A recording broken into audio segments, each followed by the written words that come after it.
Madam ये नहीं करना चाहिए।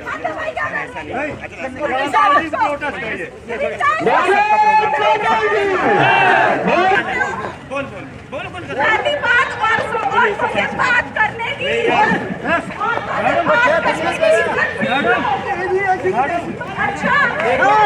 यहाँ पे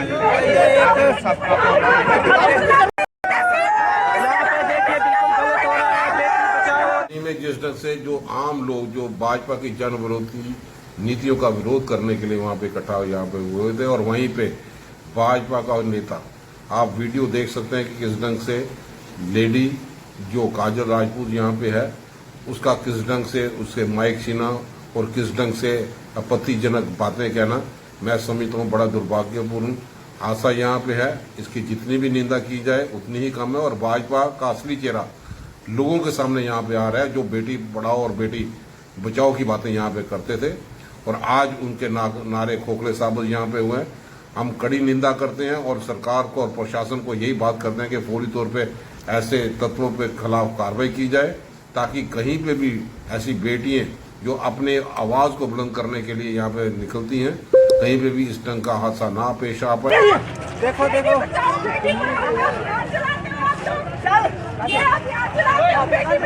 ये आप बनी 24 न्यूज की तरफ से देख रहे हैं।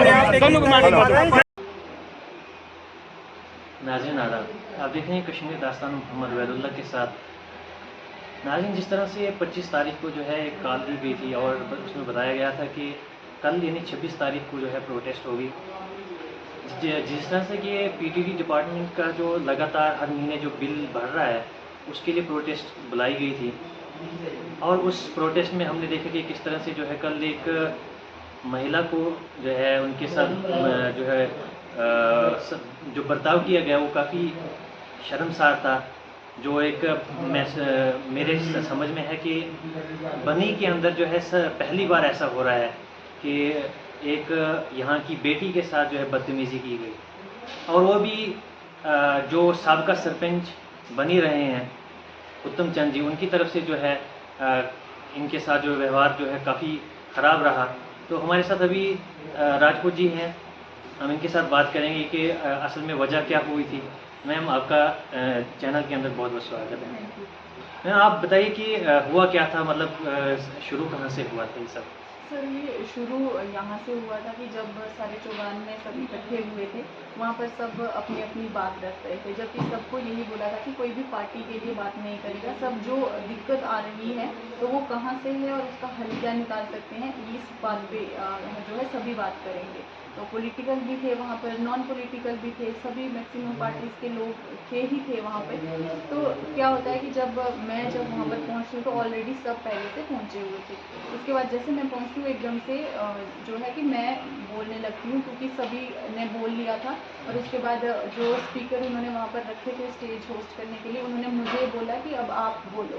तो जब मैंने अपनी बात रख दी उसके बाद टर्न आई डीडीसी की और उसके बाद एमएलए साहब जब बात करने लगते हैं तो उनके वर्कर्स साथ में एमएलए साहब जिंदाबाद वगैरह के अपनी पार्टी के लिए बोलने लग जाते हैं और उसमें एक शख्स बीच में खड़ा होता है जो कि शायद जिन्होंने वीडियोस कवर की हैं उसमें होगा। उन्होंने कहा है कि जब नॉन पॉलिटिकल है तो आपको इसको पॉलिटिकल एंगल मत दो, अपनी पार्टी की अपने लीडर्स के नारे लगाने की ज़रूरत नहीं, जिस बात के लिए हम आए हैं उसके लिए आप बात करो।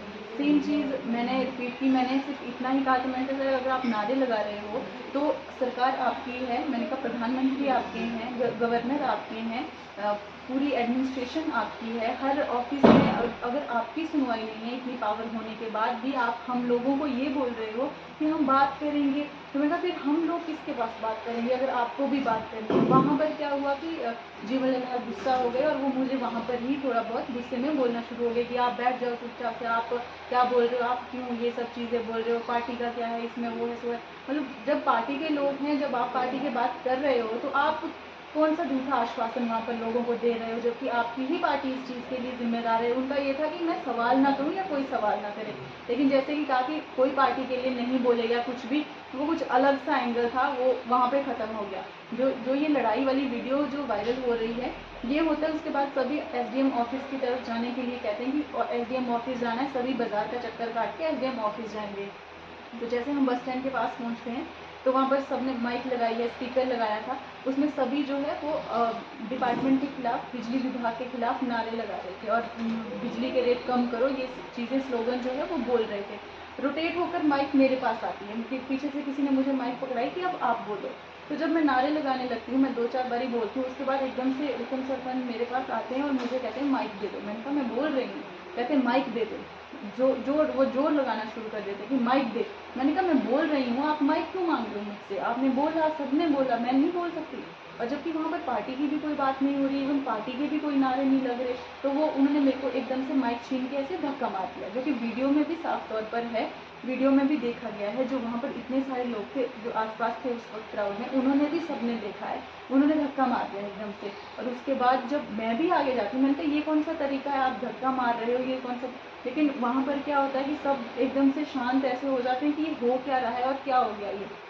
पुलिस वहाँ पर थी, पुलिस इवन पहले उनको थोड़ा रोकती है पीछे करके, उसके बाद वो फिर से साथ में चलना शुरू हो जाते हैं। मैंने पुलिस को कहा ये धक्का मुक्की यहाँ पर कर रहे हैं, आप इनको अरेस्ट क्यों नहीं कर रहे हो? यही सर उनका मुझे वहाँ पर यही जवाब मिलता है कि मैम हम क्या कर सकते हैं, आपको आना ही नहीं चाहिए था इसमें। नहीं मैम, इसमें मुझे लगता है कि कहीं ना कहीं साजिश हो सकती है इसके पीछे। आप क्या समझते हैं इसके बारे में? मुझे नहीं पता साजिश थी यहाँ पर या क्या था, क्योंकि ये पहला इंसिडेंट नहीं है।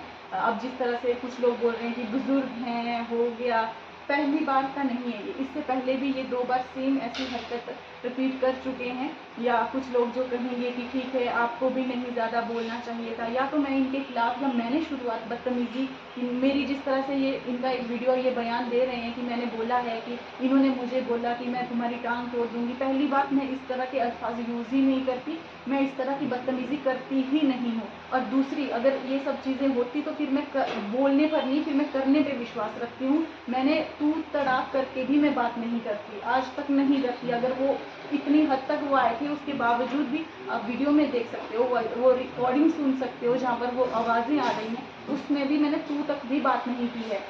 लेकिन अब ये कुछ भी बोले, वो चीज़ मैटर नहीं करती।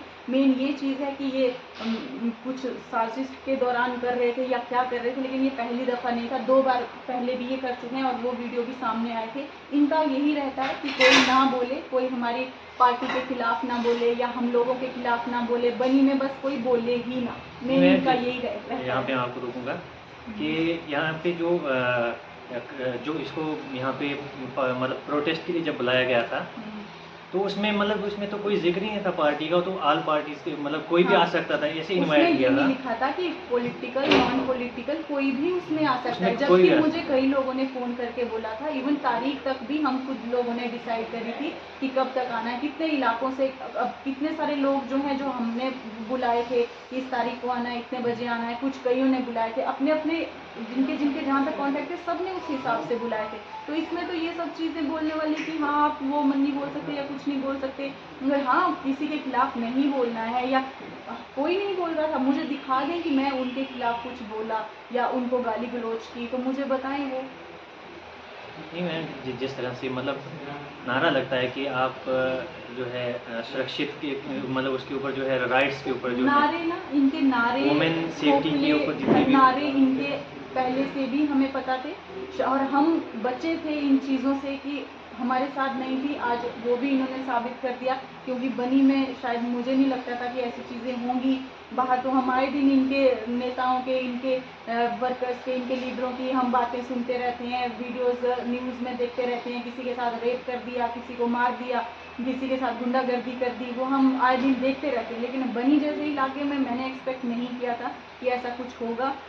लड़कियों के लिए वैसे कई बंदिशें होती हैं, लड़की जब घर से निकलती है तो वैसे कई बातें उसको सुननी पड़ती है जब वो इंडिपेंडेंट होना चाहती है। लेकिन मैं इस फील्ड में आई हूँ तो वो सब चीज़ें मैं माइंड में लेकर ही नहीं आई हूँ। मुझे पता है बहुत सारी चीज़ें आपको क्रिटिसिज्म सहना पड़ता है अगर आप आए हो ये चीज़ों में, वो चीज़ से मुझे फ़र्क नहीं पड़ता। अभी भी कुछ लोग शायद मेरे फेवर में लिखेंगे, कुछ मेरे अगेंस्ट लिखेंगे, वो चीज़ मैटर नहीं करती है। मैटर ये करती है कि ओपनली उन्होंने हाथ उठाया है, या तो मैंने बदतमीज़ी की होती तो वो करते तो मैं खुद माफ़ी मांगती हूँ उनसे, लेकिन मैं ना तो मेरा ऐसी शिक्षा है, ना तो मुझे ऐसी एजुकेशन मिली है और ना मैं ये चीज़ों को बढ़ावा देती हूँ। दूसरी बात, अब इन्होंने की है तो इसके ऊपर अब सवाल ही पैदा नहीं होता कि कोई मुझसे कहे कि अब आप भूल जाओ या ये सब चीज़ें, क्योंकि अगर मैं अभी चुप बैठी, अगर मैं चुप बैठ भी सकती थी, चुप बैठती तो ये उन महिलाओं के साथ गलत होता या उन महिलाओं को भी एक रोक लग जाती जो आज घरों में हिंसा सहती हैं। वो और कोई लोग नहीं होते, वो ऐसे ही लोग होते हैं जो घरों में अपनी बहुओं बेटियों के साथ भी मारपीट की हिंसा करते हैं। जो बाहर जिन औरतों के साथ ये सब चीज़ें होती हैं, शायद अगर मैं आज निकल कर बाहर आई हूँ, थोड़े से क्रिटिसिज्म से डर के मैं अगर बैठ जाती चुप, तो शायद थोड़ी सी अगर मैं बोल रही हूँ तो मैं उन्हीं महिलाओं के लिए, उन्हीं बेटियों के लिए, कि अगर आप बाहर आते हो इन्हीं सब रीजंस की वजह से लड़कियां बाहर आने से डरती हैं, क्योंकि वो अपने आप को सुरक्षित महसूस नहीं करती। और इनके राज में तो बिल्कुल भी नहीं। जीवन जी का आपने इंटरव्यू देखा होगा जहाँ पर वो आपको ये कहते हुए सुनाई दे रहे हैं कि ऐसा कुछ हुआ ही नहीं है, मैंने देखा ही नहीं है, और ये सब अगर हुआ भी होगा तो ये सब नॉर्मल चीज़ें हैं। जबकि वीडियो में इससे ऐसा नहीं लगता है कि यहाँ का जो है माहौल खराब हो रहा है? सर ऑब्वियसली माहौल खराब हो रहा है, और ये लोग ही कर रहे हैं।